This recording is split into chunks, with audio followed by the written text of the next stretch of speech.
गुलाम नबी आज़ाद पर BJP leader Shahnawaz Hussain ने निशाना साधा। उन्होंने कहा कि गुलाम नबी आज़ाद पाकिस्तान की बोली बोल रहे हैं।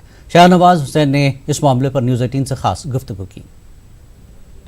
राष्ट्रीय प्रवक्ता से शाहनवाज हुसैन, उनसे हम बात करते हैं। सर, जिस तरह से गुलाम नबी आज़ाद ने आरोप लगाया है कि अजीत डोभाल जिनके साथ खाना खा रहे थे, बातचीत कर रहे थे, उन्होंने उन्हें पैसे दिए हैं। क्या ज़बान बोल रहे हैं गुलाम नबी आज़ाद साहब? एक सीनियर लीडर है, एक सीजन लीडर है, उन पर भी असर हो रहा है राहुल गांधी जी और अधीर रंजन चौधरी जी का। क्या ज़बान है?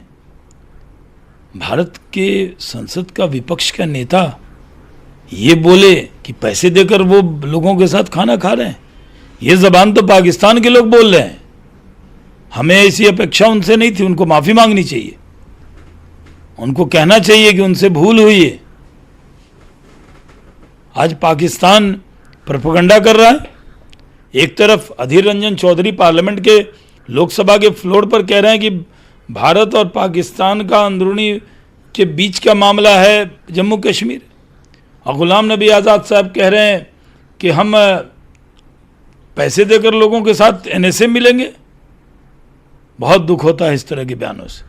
हाँ सर, आज वो गुलाम नबी आज़ाद कश्मीर के भी दौरे पर हैं। उन्होंने 370 के का लगातार विरोध किया था ख़त्म किए जाने का, और आज वहाँ पर जा रहे हैं, लोगों से बातचीत करने की बात कर रहे हैं। देखिए, वो बिना गए हुए इस तरह की बात कर रहे हैं। आज कश्मीर के लोग खुश हैं, पूरे देश के अंदर खुशी की लहर चल रही है।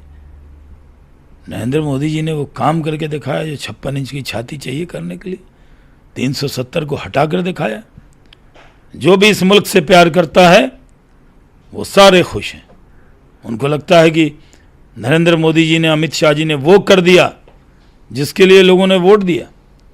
इतनी सीटें हमारी आई क्योंकि लोगों को विश्वास था मोदी है तो मुमकिन है, और मोदी जी ने नामुमकिन को मुमकिन करके दिखाया, और फिर भी इस तरह का बयान दिया जा रहा है। बहुत दिन में तो साफ तौर पे कहा है कि गुलाम नबी आज़ाद को अपने बयान के लिए माफ़ी मांगनी चाहिए। कैंपसन अंकित जैन के साथ विनीत कुमार, न्यूज़ 18 दिल्ली।